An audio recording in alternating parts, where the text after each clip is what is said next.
resolutions in the UN Security Council and playing a very unhelpful role. So this is a situation that, in my view, can deteriorate and engulf the entire Middle East unless something changes the trend of events as they are transpiring. So that's the situation as I see it. Now, I came here to listen to you and how you see it. So I'm ready for your questions or comments or insults, and thank you. And again, all I ask for is that we be respectful. Yes, sir. Yeah, okay, there's a microphone there if you'd like to take it. You've been to Syria. My understanding is that you have dealt with both leaders, the previous leader, Idris, and the present leader, Amro, of the Free Syrian Army. Is that correct? Idris is still the leader of the Free Syrian Army. Idris is still the... Yes. Okay. So, before we commit to 100% support of the FSA, what steps are they taking to get rid of their extremists, to get rid of their people that are on the battlefield committing atrocities now? Thank you. That is an excellent question, and I thank you for that. Right now, they're almost divided geographically. In the north, the al-Nusra and al-Qaeda people are generally centered there. You get further south in the center, you get more of our Free Syrian Army people, and also in the south. And believe it or not, the jihadists, the al-Qaeda and al-Nusra people, are spending more of their time trying to impose Sharia law on the people than they are doing the fighting. And we do know who the Free Syrian Army people are, and as I said, the Saudis have been providing weapons and they've been getting to the right people.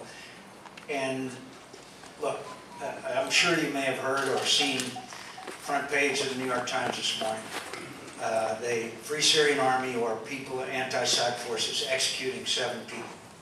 That's terrible. That's awful. That's disgraceful and unacceptable.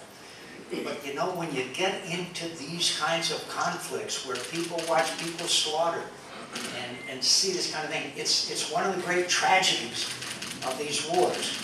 And I know for a fact that the Free Syrian Army does not condone such a thing. Bashar Assad has a strategy and a doctrine to murder, rape, and kill, and torture. So there is a difference. But the longer this thing goes on, the more terrible that it's going to be, as compared with, as I said, 2 years ago, where it was simple demonstration. But I believe, I am confident that we can get the weapons into the hands of the right people. I believe that. Yes, sir. Wait, I'll get you a microphone. Okay. I was wondering if you could comment on what I see as a huge disconnect between foreign policy and domestic policy as it pertains to, in general, the war on terror, and al-Qaeda specifically. Back in 9/11, we were told that al-Qaeda perpetrated this attack on us, and they were such a threat. They were such a threat that we literally voided out our Constitution with the Patriot Act. We gave the President the ability to make war without congressional approval. We took away our civil liberties, privacy, and 12 years later, here we are entertaining, supplying arms to a fighting force that's 20% al-Qaeda. Now, if there's such a threat that they can void out our Constitution, before we entertain supplying arms that, and believe me, our record on keeping track of the billions of dollars in Afghanistan, keeping track of the weapons, is horrible. So, until we can be assured that these weapons aren't going to get to this enemy, I see it as aid and comfort to the enemy.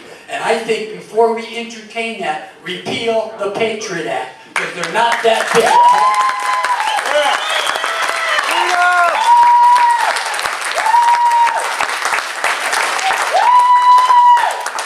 Very eloquent, very eloquent, and very persuasive. First of all, 20% of them, I think it's less than that, but whether it's 20 or 15 or 25, they are not part of the Free Syrian Army. They are separate. But I think your point is well made about privacy. And this is the subject for a whole nother town hall meeting. But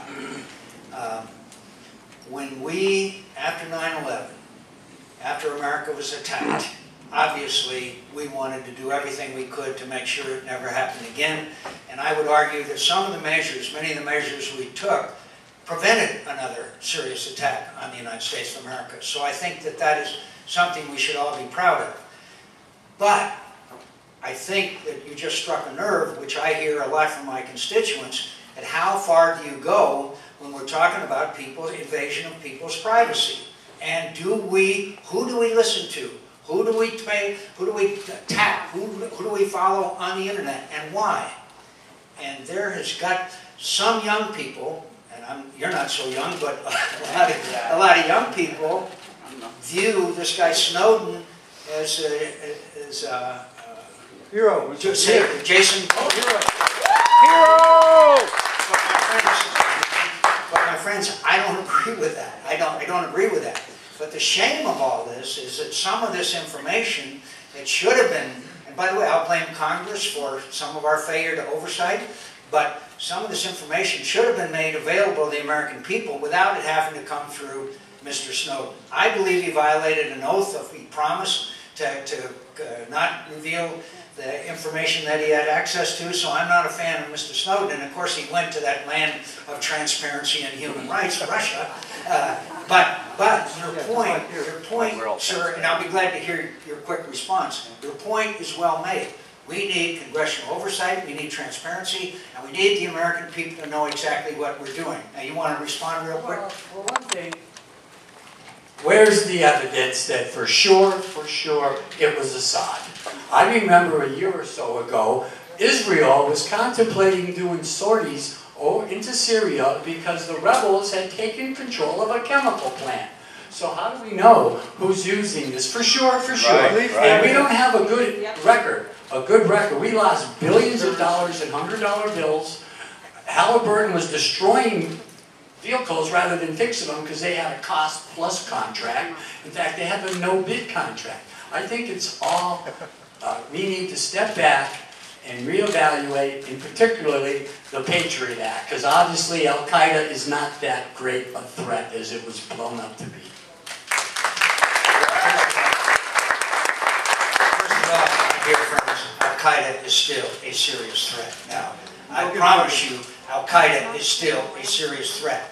As long as there's the conditions that exist in these countries, there will be a breeding ground for people who are willing to blow themselves up to take our lives. You and I just have a fundamental disagreement there. But your point about the trust of the American people in what the government does to protect it is something that we're going, well, I mean, evidence to the applause that you received. There's a lot of people who share your view that we need to have better congressional oversight and better information for the American people. Yes, sir. And then I don't have a question, but I have written up here. My name's Brian Bates. I'm a former Marine Infantry combat veteran. I did a combat tour in Konar Province, Afghanistan. Microphone. My name's Brian Bates. I'm a former Marine Infantry combat veteran. I did a combat tour in Konar Province, Afghanistan, 2005. Also 2006, Haditha, Iraq, roughly a year after the incident, which I know you're aware of there. I was also a private security contractor working with the Army Corps of Engineers who were leading the reconstruction effort in Afghanistan. I'm no stranger to Al-Qaeda, their affiliates, and the people of the region near Syria. I'm here to tell you that I'm completely opposed to military intervention. My reason?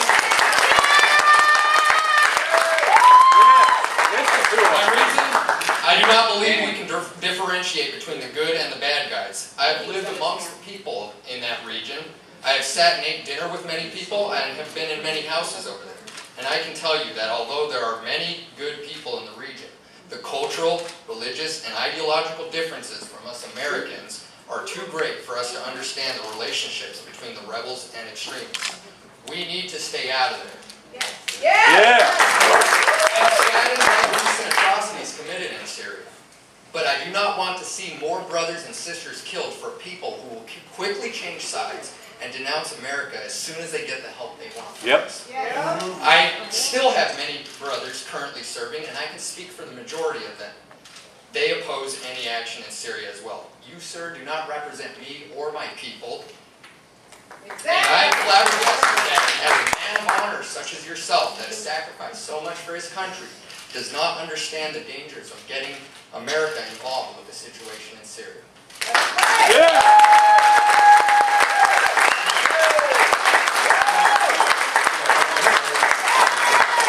Well, before you leave, sir, Nailed it. I thank you for your service to the country. I'm grateful for it.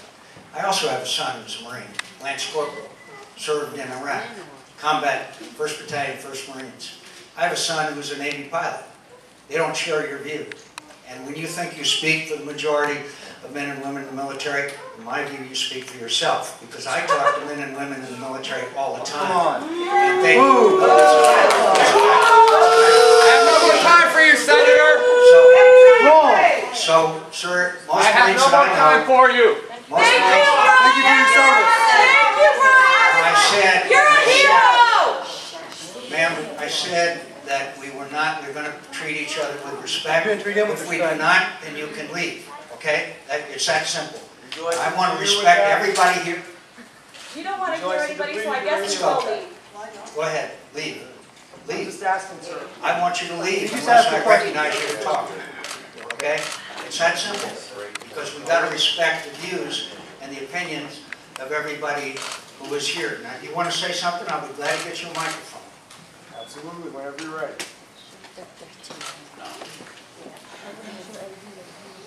Hi there, Mr. McCain. Hi there, Mr. McCain. Test. Hi there, Mr. McCain. If you could choose a flavor of ice cream, would you prefer sarin or depleted uranium? I don't understand that question, and I don't think it's relevant to anything. Go ahead. Which chemical weapon lasts longer, sarin or depleted uranium? So weapons of mass destruction have been viewed as, by convention after convention, as out beyond the pale of international behavior. And America's used them. And people What about Iraq, Afghanistan? who are condemned for doing it. It's just that simple. You would agree that depleted uranium is a weapon of mass destruction?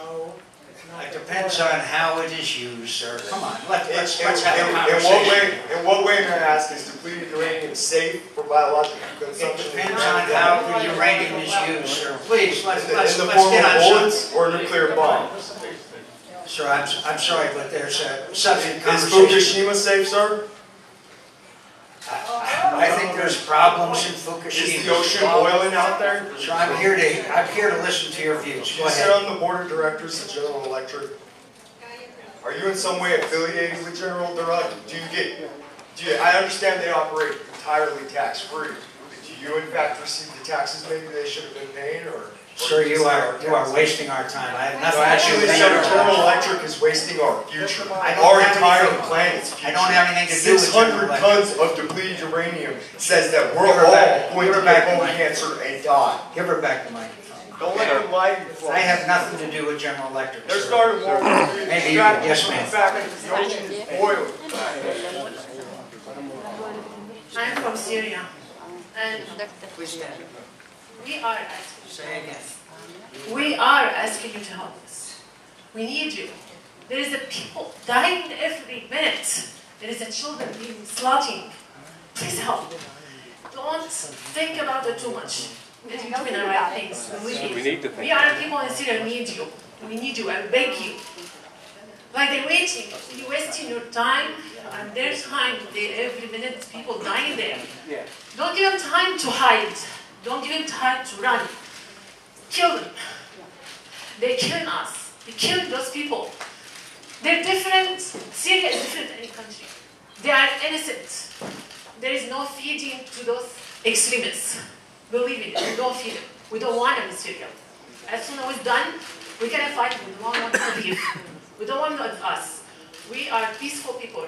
We're really peaceful. Syrian, if you just meet any Syrian people, they're going to treat you They put you on their heads. They feed you if you are hungry. They give you shelter if you we need you.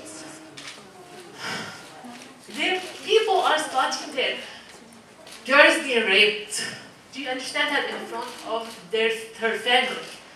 What are we waiting? You're doing the right thing. Believe me, you're doing the right thing this time. I hate war. I'm against any war.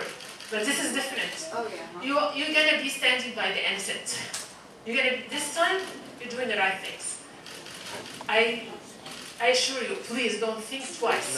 When you're doing the right things, what you're doing is the really right things. We hate war, we don't want war. But they are killing us, no matter what. We're dying.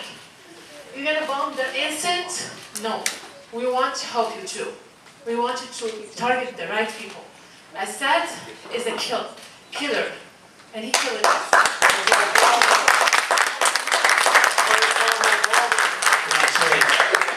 Thank you. I know no matter how people here feel about this particular issue, that all our hearts go out to your family, your friends, those who have been slaughtered in this terrible tragedy. I hope you know that. The American people are in the middle of a great debate on this issue, but I think every one of us feel great sympathy for what has happened. Last town hall meeting up in Phoenix, there was a young woman there. 100 members of her family have been massacred by Bashar Assad. I met a group of women in a refugee camp in Jordan who were gang raped. And that's a pretty compelling experience. And so I thank you, and God bless you and your family. Yes, sir. Wait, and we'll get a microphone for you. Please stand up. These are 3 questions from your colleague Bernie Sanders, and they're my questions now too. Number 1, when are we going to start dealing with the major problems in this country? For many of us, this is the politics of distraction. This is 10 years now. We are war-weary. You talked about Iraq. We went into Iraq. Iraq is as big a mess now as it was back then. Yes, so sir. we obviously did not fix that one. So that's number 1. Could I answer that one first? Sure. And we'll go to number 2 very quickly. There's no doubt that the economy is an issue that is transcendent to all. And we're in the longest, deepest recession since the Great Depression. And it especially hurt Arizona because of its impact on our housing market. So I understand your priority. If I thought that the conflict was going to be confined to Syria, I would feel somewhat differently than I do. This is spreading. Nuclear weapons are spreading. Iran is building nuclear weapons as we speak. North Korea has nuclear weapons. They watch us do nothing, I guarantee you they will be encouraged. And if the entire Middle East is engulfed in this conflict, you're going to see the price of oil go up to astronomical amounts. So there is a threat to America's national security on this issue. Now, we may disagree, but that's my response to your first question. Now, give me your second question. Senator Sanders' second question is, there is no guarantee that this is going to have any positive effect. In fact, it could just make it worse, as we have done in Iraq. You know, you mentioned how, for instance, Saudi Arabia is helping us, as if that is a reliable outlet. Right. Many people, myself included, see it as the most reactionary regime in that whole region. And there are threats. When are we going to start supporting real democracies?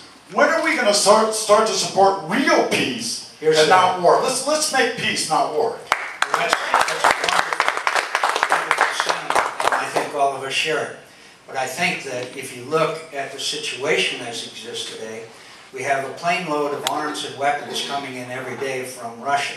A plane load of arms coming in every day for Bashar Assad.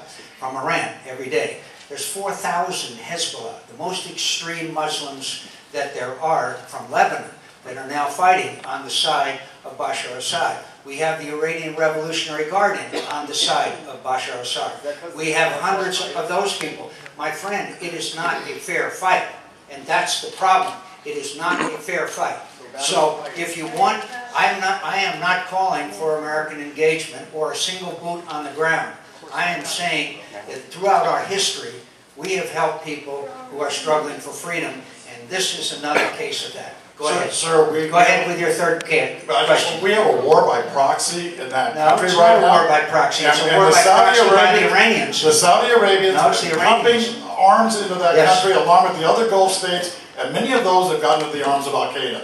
So, I They mean, have there not. is The problems on arms both have not sides. gone into the arms of Al-Qaeda, but go The ahead. third point, sir, that Go Bernie ahead. Sanders make, and maybe the most important, is that increasingly around the world, we are seen as a reckless, lawless nation, bent on empire, not on the rule of law.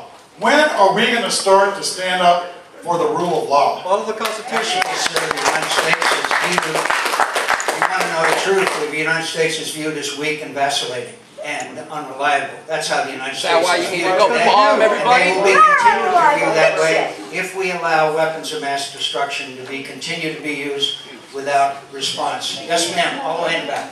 Yes, then I'll go up here. Yes, ma'am. Go ahead. Wait until we get a microphone. We had boots on the ground in Benghazi, and look what happened there. Yeah. The response was, what does it matter how they died? Disgusting. And there has been no response to that, and I think there is a correlation. If a plane was shot down in Syria, how do we know that our leader would go and get those people? First We of all- didn't get those people in There will be no- Benghazi. Yes. First of all, there would be no plane that would fly within the envelope of being shot down. No plane will fly that way. And you know, you can say no, but it's a fact. Everybody's entitled to their opinion. Only one of us is entitled to We our don't facts. trust you, sir. So the second point is, I don't think there's anybody besides Lindsey Graham that has fought harder on this Benghazi issue than I have. That we have worked, I knew Chris Stevens. I knew him well. He was a great man. And we have done every possible thing that we can to track down those people that were responsible for his murder and those who need to be accountable in the State Department and other parts of government and those who made up the talking points. I promise you, Lindsey Graham and I will never quit. And someday we will get to the bottom of what happened in Benghazi and we will hold those people responsible. And I'll hold my record of that up against anybody in the United States of America, much less the United States Congress. Can I go here? Yes, ma'am. Yes, ma'am. Senator McCain, I'm grateful that you came to talk, as you said, with us, but I'd rather if you would just for a while listen to us, because you are our representatives. That's what I'm doing. And the fact of the matter is, in all the polls that I've been privy to listening to, whether they were perfect polls or imperfect polls, it would seem to me that the account is that the overwhelming majority, 90-something% of the people, don't want to go to war.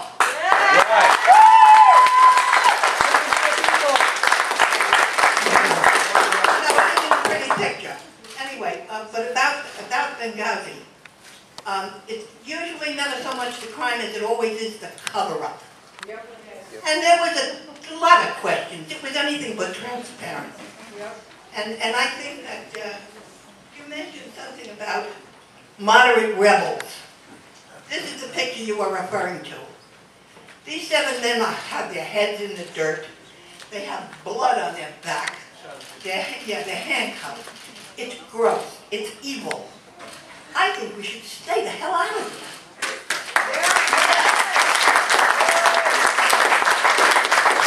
Well, again, I appreciate your view, and I'm sorry that you haven't had the chance to go to a refugee camp with me and see the young women who are gang raped, the young men who have been intentionally tortured by Bashar Assad, and those who have had their families executed in front of their eyes. And you will then maybe feel a little bit differently, as this woman does, who has firsthand experience with the atrocities that have been committed by Bashar Assad. Yes. I know your heart goes out to them as well. Yes, ma'am. What about Waco, Texas, the atrocities we committed there? Okay, I just have to say I'm also a Syrian American, and I am against Bashar al-Assad, but I'm also against military intervention. Yeah.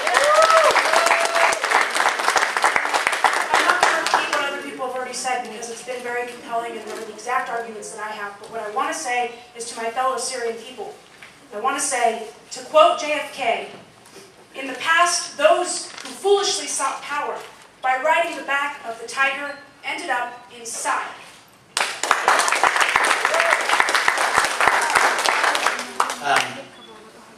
God bless John McCain, who he was, who he is, and who he will become. Thank you. My only response is also a very wise man that said, those who ignore the lessons of history are doomed to repeat them. What do you think we're doing?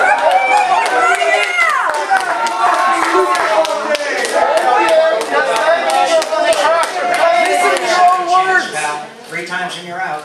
Okay? Got it? I'm sorry. Okay, no problem. And can I, Sir. let me say, I appreciate your view and I appreciate your input.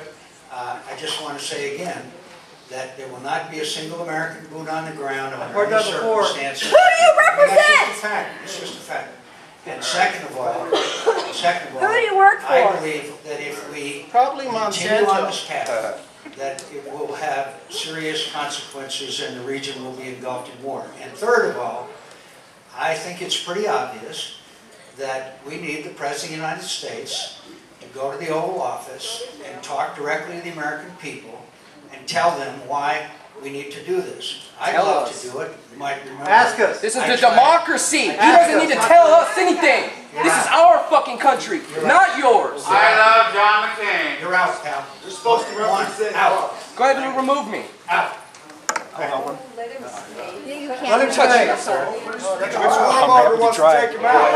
You'll be the one in jail. A lot of people back. I'm just speaking my First Amendment rights, sir. Quiet and wait your No, sir, turn. you're not exercising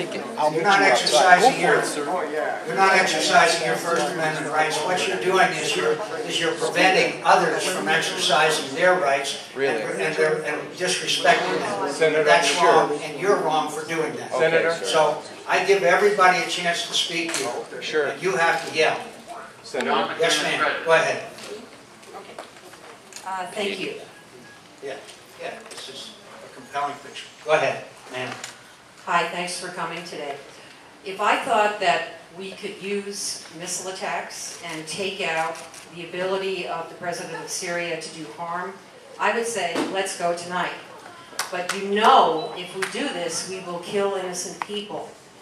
I do not know that. Oh, give me a break. I'm talking. I used to substitute teach, nothing fancy.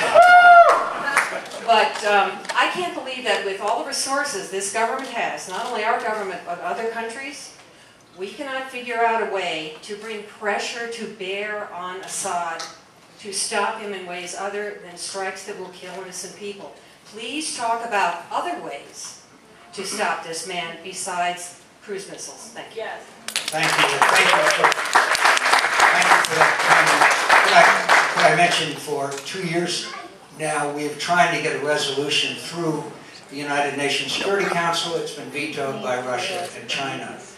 We've gone to other international organizations and gotten no real response from them. And in over 2 years, this has gone from what was basically an uprising of the people to now a regional and serious conflict. And if you know of or hear of any other additional pressures, I would be more than happy to try to exert those. And I think you're exactly right. We should exhaust every effort we can. But I can assure you, as long as Russia and China continue to veto resolutions in the UN is not going to be the place where we can bring those pressures to bear. But your sentiment is I think, right on. Yes, sir. Thank you, Senator McCain, and thanks to everyone who's here. Thank you for the veterans who are also in the room. But as we're talking about Syria, I start to think about all the families and the individuals who are really affected. So I just ask that you join myself, and also that the rest of the room also joins us in prayer for the innocent families who are being affected by the wars on both ends, whether it's good, whether it's bad. But I also think that, I heard someone mention about, domestic policies. We do have a lot of domestic policies that we need to worry about here. And the young lady in the front, the green, also mentioned about polling, and I'm thinking about, what are some top domestic issues? Budget is one. Immigration reform is another. And we saw poll after poll that up to 90% of Americans know that something needs to get done with our immigration reform. So I asked, what do we need to do to make sure that, at least, for the Arizona delegation, how do we move our 4 congressional delegates who are dragging their feet on dealing with this domestic issue? Because domestic issues are important, and so are foreign relations.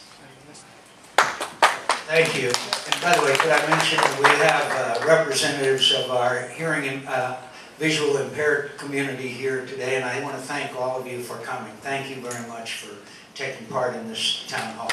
Thank you. If you have a question or comment, just raise your hand. All right, so let me just finish.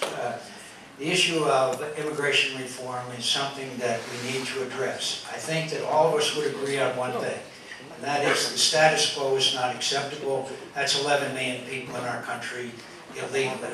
We're not going to round them up and deport them, so we need to address the issue. So we're asking our Republican and Democrat friends if we could sit down together, pass legislation in the House, have a conference, and get a bill to the President's desk to resolve this issue. And I know that there's very passionate views on this issue, but I don't think it's going away, which argues then for us to sit down together and hear everyone's views and address it. Could I ask this man right here? Yes, sir. Well, since we're switching a little bit to domestic issues, I have a question because you used to sit on the Senate Committee on Health, Education, Labor, and Pensions, and that committee recently, that's why I said you used to, and that committee recently favorably recommended the passage of the reauthorization of the Workforce Reinvestment Act, or Workforce Investment Act, which contains language that authorizes the payment of subminimum wages to individuals with disabilities. And it also has language moving the Rehabilitation Services Administration from the Department of Education to the Department of Labor, which further separates it from the special education function of the Department of Education. And one, we're asking that you not support that when it comes to vote on the Senate floor, which we understand is going to come to vote shortly after you return from the recess. I think so. Well, that's what we're kind of hoping, that that it does get delayed and that there's a chance for amendments that would change Section 511, which is the section that has the language authorizing the payment of the subminimum wages, which sort of ties it into Section 14C of the Fair Labor Standards Act, which we have, the National Federation of the Blind have been challenging for quite a few years, and we were hoping that we could get your support and get your thoughts and comments on that. Well, thank you, sir. You're the best informed attendant in the town hall meeting that I've had.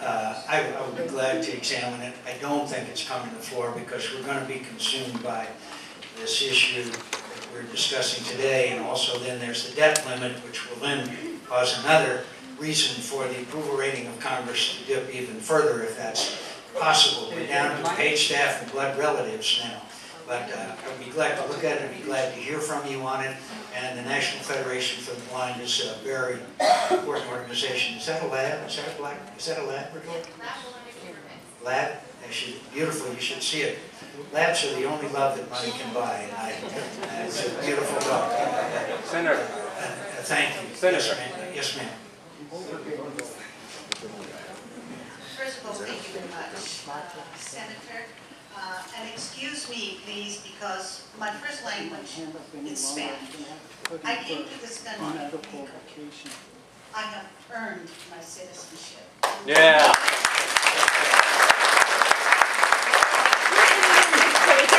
Something that I treasure. I am not a Hispanic American. I am an American when I took that oath. Yeah. Yeah. I've been married for a long, long time. My husband, a fighter pilot, a 10 pilot. I know what is in the military, that who goes first. Now, going and getting into another war is unacceptable. Exactly. We can't fight wars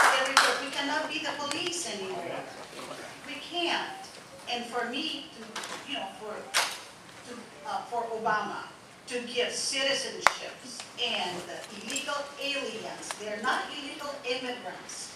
I was an immigrant, and I have earned my citizenship. To give it away is a travesty.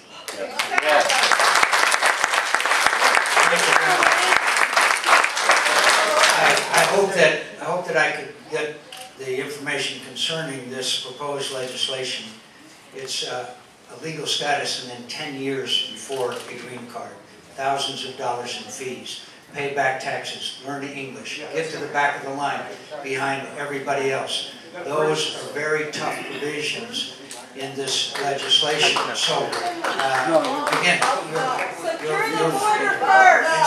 I want to be able to get out. Please don't secure the border. If you have a better idea of how to address the 11 million people who are in this country legally, I would be more than happy. I think I have the best idea.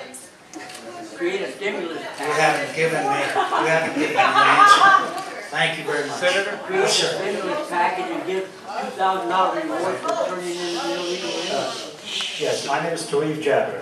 I'm originally from Syria. I came to this country in 1980. And I see a lot of dialogue here, and I can tell you that this is something people in Syria don't enjoy. There's a dialogue between Senator McCain and the people. And that's something we here take for granted. If you do this in Syria, you'll be shocked, you'll be executed. One thing I want to tell you, I came from outside. I came in 1980. I worked hard. I have 2 kids going to the University of Arizona. We value our freedom. I know it. You guys take it for granted. When I mean you guys, I mean the people who were born here don't understand this freedom. And going to war, I'm against war. However, we got to remember what happened when you get a tyrant, non-stoppable. We all know what Hitler did. A lot of Jews died. There's a line in the sand that is drawn. And that is when you see a tyrant going beyond. The freedom that we are enjoying has a price. Let's not be mistaken about it. There's a price for it. Again, I'm against war. We're not talking about war. We're talking about a dictator who displaced 7 million, a third of the country. Imagine you have 130 million people in the United States have no home. Just imagine that for a second. All it takes is one of G's. Let me finish. I respect. Let me finish. So what I'm saying. One nuclear meltdown, and more than that will be the place. Mark my words. 27 houses for each homeless person. What I'm saying. You too, Gregory Osco, our own NRC chairman said it. What I'm saying is, nobody wants war. I don't want war. I don't want my kids to die. And what we're saying is that this dictator has to stop. If you don't stop him by this chemical, next thing is Iran. You see that we are weak.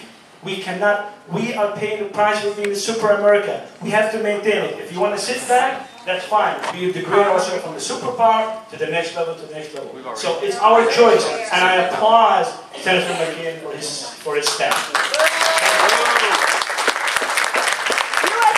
Thank you. There's a gentleman in the back that's been going crazy for the last half hour, so he wants to record this important response that I have for him. Get close to the camera so you can. Please go ahead. The question is this: how is amnesty not going to bring about a civil war in this country when it brings in 50 million over 10 years? And how is getting involved in Syria not possibly going to start World War III? And that'll be on Obama. It ain't going to be on me. Hope it's not on you. Thank you. First of all, who do you work for? I don't think, honestly, that you're looking at 50 million people, but I do believe that we're looking at a situation where there's 11 million people. There's more than that. We're not going to leave. You say there's more than that. All I can do is rely on government figures. But Exactly. Check your work. No matter how many there are, they're living in the shadows in this country. No one here can give me a rational argument as to how we'd round up all these people and send them back to where they've been. Done it before. No, it's not been done before. Yes, it has. It has never been done before. Eisenhower. And so, let me finish. Okay, I let you finish your comment. And so I think that we should at least agree that we need to look at this issue and we need to somehow work our way through it. Until you And if do you stop have a way, sending the cops after you know them. something, pal, I'm a little tired of you yelling, okay? I will recognize you if you will be polite and respectful to everybody. No Okay? problem. You won't be? I said, no problem. Okay, thank you. But just Okay. let me Just say wait one just a thing. minute until I finish If I keep answering my his hand up, question, I'll will have you? to apply for medical care. Adios. What? So, The follow-up is basically... adios. So, and I don't believe it's World War III, but I believe that World War II began U.S. when... Supreme Court decision, Texas versus Hill, says that you cannot take away the freedom of speech of someone. I believe that World War II began because we ignored people like Hitler and Mussolini and the Japanese and others who were committing unspeakable atrocities while we turned our heads. And then we ended up with 6 million Jews being incinerated with the same kinds of gas that is now being sprayed on to innocent Syrian people. And anybody who saw those pictures, and I know you did, of those children stacked up, those dead bodies, my friends, you have got to be moved by this. Now, you may be against American involvement, but you can't help but break your heart when you see the bodies of innocent people stacked up who have been murdered by a guy who's a mass murderer. So my answer to you is, there will not be a single American at risk at any time if we give the weapons to the people who are fighting for freedom. That's my answer to you, and I don't expect you to accept it. Now, but because you've been so patient, go ahead and you respond. Now, you and I both come from long military lines. Right. I say this, if we're going to fight a war, we fight to win. That means total warfare, not this baby steps, because that drags you in and makes you look weak. If you're going to do it, you do it like a grizzly bear, period. Or you don't do it. We've been playing this game since after World War II, and too many people in my family are buried in Culpeper. Too many in my family are buried in Arlington. So if you're going to do it, you do it right. And smack some people around the Senate, whatever. You either go or you don't. I prefer don't. I thank you, my friend, and I want to thank you for your family service to the country, and I thank you for yours. Yes, ma'am.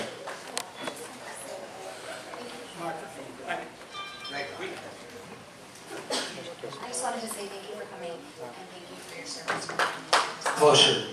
I wanted to start by saying that we're Tucsonans, or most of us are Tucsonans, Southern Arizona, Arizonans. Our community is known for being a community that is better than the behavior that I've seen displayed here. And I apologize for the way that you've been treated here, because that's not how most of our community behaves.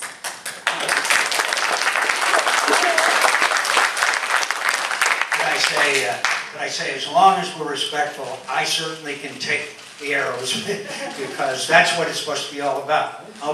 No, it's an open and honest exchange, and I respect it, and I think that's what it's all about. And I appreciate it, I really do.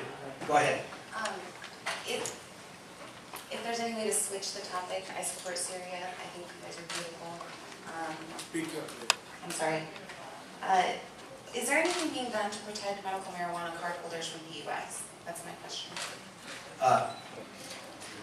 I didn't hear it. I'm sorry. Is there anything being done to protect medical marijuana users from the U.S.? You know, every once in a while I don't have an answer. I promise you I will look into it. I have not, I honestly don't. Let me show you how old I am. I was running in New Hampshire and a woman stood up and said, "Senator, what do you think about the use of hemp?" And I, naturally assuming that that meant making ropes, I said, "I think it's great. I think hemp all the time, all the hemp we can get." Found out later on that maybe there was another use for hemp. So on that one, I would like to get back to you if you could get to my staff on that. Thank you. I just have a quick question, kind of an observation. I'm sure everybody in the room remembers the President Bush standing on the aircraft carrier proudly proclaiming mission accomplished. And then 8 years later, we're still there doing the same thing. So my question would be, what's their strategic looking forward beyond the first strike? If Assad uses chemical weapons again, what are we going to do to respond? And beyond that, 6 months, 12 months from now. No boots on the ground today, but possibly down the road. So I think that's a question that many people all over our state are asking. And I think the answer is that if we supply those Free Syrian Army people that we trust, not the extremists who, by the way, are flowing in every day, then we can change the battlefield equation. And then negotiations would begin for the departure of Bashar Assad. If he is still winning, then obviously he is not going to depart. So the ultimate goal is not sending in any American troops. In fact, if you send in Americans, I think it would have the opposite effect. I think it would be just harmful to everything. But if you give these people, look, some of them have AK-47s. AK-47s don't do very well against tanks. And so we need to give them the kind of equipment that they need, in my view. And I want to promise all of you, and I understand how cynical you should be and are, because of what happened in Iraq. We just pointed out.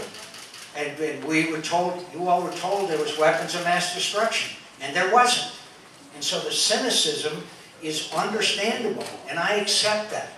I accept that. But I believe that if we do nothing, then the consequences are of great seriousness. But I promise you, I will lie down on the floor of the Senate before I would approve of any of our members of our service fighting in Syria. I promise you that. So thank you for the very prescient question. Could I go to you, sir? Like you, sir, I was a Navy pilot in Vietnam. And better than me. Oh, I did get back without having to be put in prison. But anyway, I was reluctantly required to use chemical weapons over there. Napalm and the rockets we had there. I think some of us can remember that village. There was napalm and a little girl running away with her clothes burned off of her body. That's chemical weapons attack. So we're not pure. Also, I'm not for dictatorships, but I am for honesty in government. And as far as a chemical weapons attack, the only question that's asked is who stood to gain by this chemical weapons attack? It wasn't Syria. They were winning the war. It was the rebels or the United States that supported them. So I think we should wait for the United Nations to come back with a report on that chemical weapons. First of all, I agree with you that war is a horrible thing. And many times those of us who fly airplanes in combat don't see the results of what we do. And I thank you for your service and your willingness to sacrifice for our country.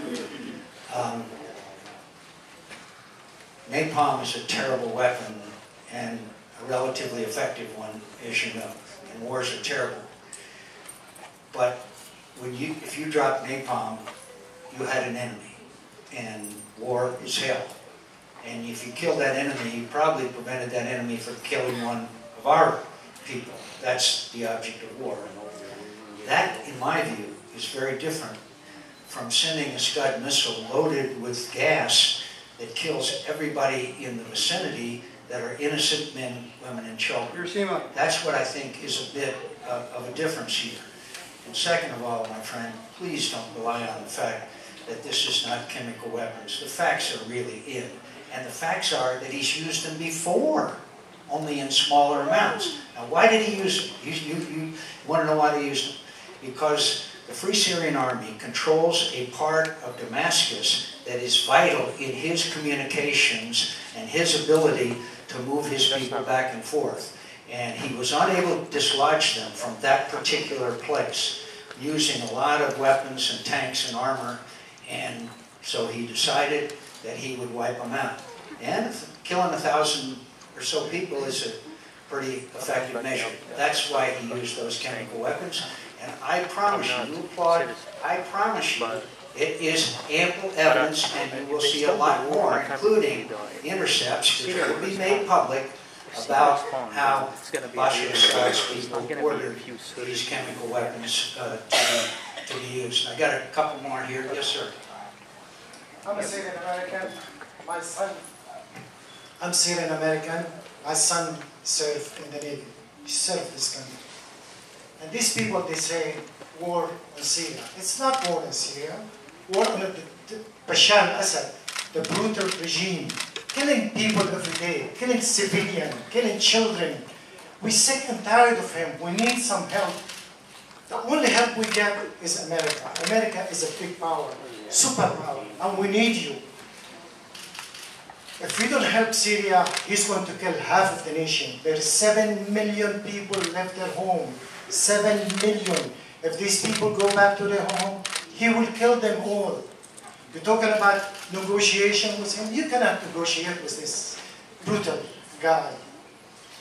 One guy, about 2 years ago, he sang a song praising Syria against the Assad. He cut his throat. He killed him.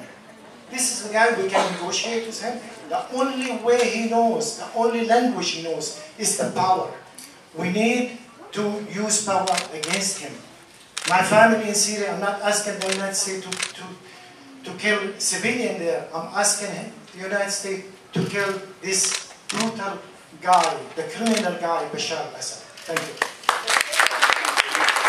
You know, it's very, very unusual in Tucson to see somebody come in with a Sun Devil shirt on. So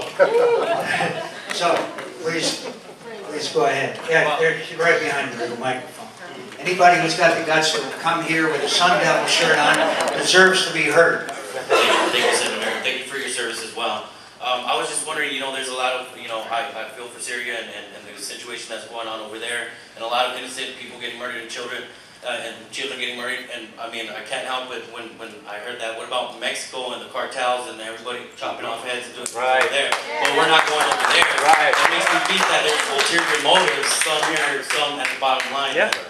There's other political agendas here. So I just had to. No, I think that's an excellent question, and I'd like to quickly respond because we're running way out of time. But let me just say, what's going on in Mexico, in my view, to some degree, is our responsibility. Because why? Because we're creating a demand for drugs in this country. And when there's a demand, there's going to be a supply. Legalize. Okay? Well, maybe we should legalize it. We're certainly moving that way as far as marijuana is concerned. But I would respect the will of the people. There was a vote here in Arizona. But let me just say that they are bringing these drugs across to our country because there's a demand for them. And there's going to be a supply wherever there is a demand. And so, yes, the slaughter has been terrible. In some ways, it's not quite as bad because they kill each other, these cartel people, but thousands of innocent people have been killed. So, my urging is that this country engage in a conversation about drugs, about the punishment for drugs. A huge percentage of the people in prison today are drug-related crimes. Now, I'm not saying that's good or bad, but I am saying that we need to have a national conversation, and your point is well made.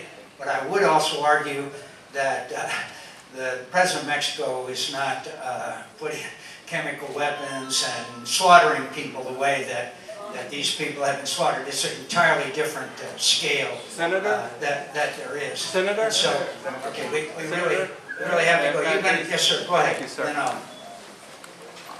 Sir, I have a lot of respect for you and your service to us. I always have. I started voting in 1982. All right, and but you don't look that old. Oh, thank you. One of the things that I hear you say is how abhorrent it is as far as all the thousands of people that are being killed over there. What about the Congo, Sudan?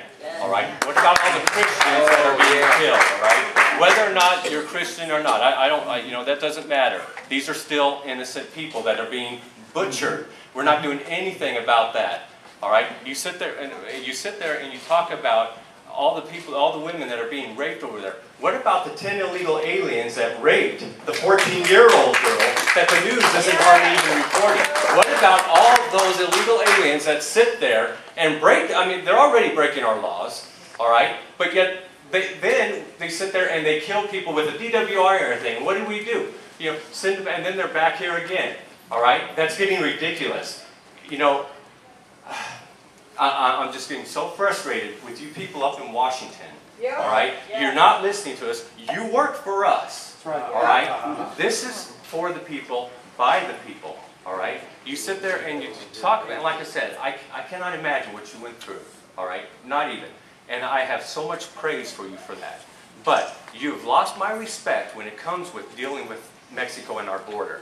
In '86, we had laws put down. All right? But what is it? You know, and Schumer, to me, I'm going to say it like, he's a shyster. All right? He's a shyster.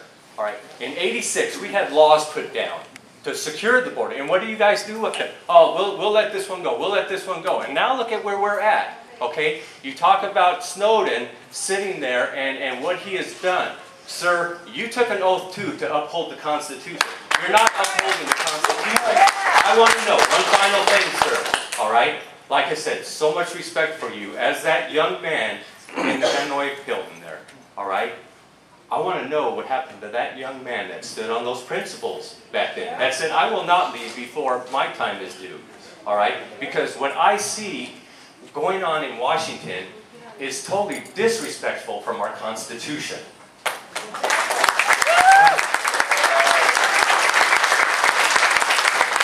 Thank you for your kind words. In the Congo and some of the other African countries where a lot of the killing is going on, there is a significant international effort to try to bring these things to a halt. But you don't hear anything about it. I let you talk, okay? Okay. All right. I'm just saying. I know, but I let you talk. Now you should let me Yes, talk. sir. That's fairly fair. Okay, thanks. So there are horrendous things going on. I think one of the great regrets that many of us have is that when the slaughter went on in Rwanda that we didn't intervene, but I'm still not exactly sure how we could have intervened there. So you do have a very valid point. A lot of bad things are going on in the world. But I would argue that if this thing continues to spread, it has the potential to be a direct threat to the national security of the United States. Now, you may not agree with that, but that happens to be my view as I watch the conflict spread throughout the region. Now, you made about 5 points, so let me... Real quick, we'll respond to All that. right. Okay. Go ahead. As far as our national security, absolutely. But our border is so porous. I understand. You know, if I was a terrorist, I'd absolutely be coming up through the Mexico border. I see. I thank you, but I would like to point out that the border is more secure than it was. When it isn't. I can show you, again, you said no, but I can show you facts and numbers, and I can take you down the border and show you the fence and the surveillance. And frankly, if you talk to Border Patrol people, they will tell you that the Yuma sector is largely okay. They will tell you the Tucson sector has a long way to go. Now, the head of the Border Patrol gave me a list, not a bureaucrat, not someone from the Homeland Security, but the head of the Border Patrol gave me a list. We call it a punch list. And each of the 9 sectors of our border and what is necessary to have 100% situational awareness and 90% effective control. Now, that entails sensors, it entails drones, it includes radars, it includes a thing called the Vader radar, which not only surveils people as they try to cross, but it tracks them back to where they came from. And I'd be glad to get you that list, and it's a cost of about $46 billion. We are spending $18 billion a year on border security today. Now, in 1986, that you referred to, we had 4,000 Border Patrol. Today, we have 20,000 Border Patrol. You can't say that there hasn't been any improvement and know anything about what an additional 16,000 people will do. Now, is the border secure? No. Can we make it secure? Yes. If we employ this list that the head of the Border Patrol gave us for all 9 sectors. I promise you that if we pass this legislation if after 5 years we don't have that parameters that I told you about, there's going to be another $2 billion spent, and we will have the governor of Arizona and people from various border states as to how we need to spend the additional $2 billion. So I want to assure you that this thing has 700 miles of additional fence. It has a doubling, 20,000 more border patrol in it, and I'll be glad to get you the information. And when I think you see it, I think you'll be convinced that it is very, very, I think, a way to get to 90% effective control over our border. And finally, I just want to just come back 1 second. If there's a demand for drugs, these sophisticated drug cartels may find ways to get those drugs across our border if there's a big enough demand. I was in Colombia, the country of Colombia. They showed me a submarine that travels beneath the water taking drugs up. And I said, hey, how much does this cost? He said, they got engineers after that. It cost them $5 million. I said, $5 million? The guy said, they made $15 million in one run. So, my friend, we have to address the issue of drugs as well if we truly want to be able to secure our border. I thank you for your passion, and I thank you for your early admiration. Well, how could you not be, as far as what you went through? Thanks very much. Yes, sir. You said you wanted a solution to the Yes, problem. I have. Yes, sir. Since you segued into the second major portion of your talk, or of the presentation today, I would like to tell you that for the past 3 or 4 weeks, I've read Senate 744. And I've concentrated a little bit on one particular portion, Border Security, Section 1100. And I can tell you right now, this is just informational for you only, and I'll preface a question with this, and that is, in those small sections, it's a very tiny portion of the overall act, which you, the Senate, passed on the 26th of June. A very small section that I have reviewed intensely. It is fraught with ambiguities, disconnects, and sometimes outright misprints. Okay, you have a date in there to affect a change, a trigger of 2104. 2,104. It's only, I'm sorry, Senator, but I can show you the page. All you have to do is go to text S744, and you can read right down through all of it. And I've taken, and I hope that you will. My question is, will you be scrubbing this in earnest between now and the time that you take the next step of the legislative process, which is to pass it on to the House? If I had known you'd been here today, I wouldn't have posted a letter to you yesterday on this very same subject. I have 3 full pages just on the first 7 segments of Section 1100, Border Security, and it's fraught with problems. Okay. Could I just say, first of all, thank you for your interest. Thank you for the incredible work that you've done. I would like to make sure my person gets your name so that I can directly read what you sent me, and obviously you've done a great deal of work on it. I read the bill too, and I disagree, but I am more than eager to examine the aspects of it that you are pointing out. And thank you for your interest and involvement in the issue. I'm very grateful. Available online. I want to say that there should give you the card and make sure you get. Oh, you got that. Okay. Listen, I'll be back. I just wanted, very importantly, to have the chance to hear from you and discuss the issues and let you hear from me. I understand that a significant number of our fellow citizens are opposed to any involvement in Syria. I understand that. And I hope that you have learned something from my viewpoint, and I have learned from your viewpoint.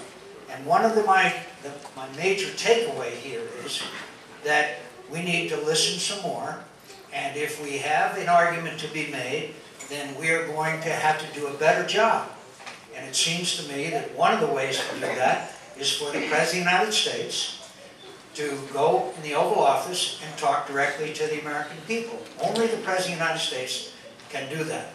So, and we have a lot of work to do. And I want to thank my friends who are so passionate about the tragedies that are taking place in Syria.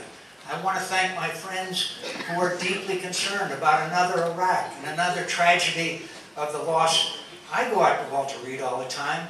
I know, and you know, how tragic it has been. Arizona has sacrificed so much in Iraq and Afghanistan. And I want to pledge to you that I won't send a young American into harm's way in Syria. I want to pledge that to you. But I also appreciate your input, and I will take that back as part of the decision-making process. It's my obligation to you to have the conversation with you. And I thank you for coming, and we'll do it again. And I finally again thank our friends from the vision-impaired community who have come here today with that beautiful lab. Thank you very much. Thank you. Who do you work for? Who do you represent? I don't buy missiles going over there either.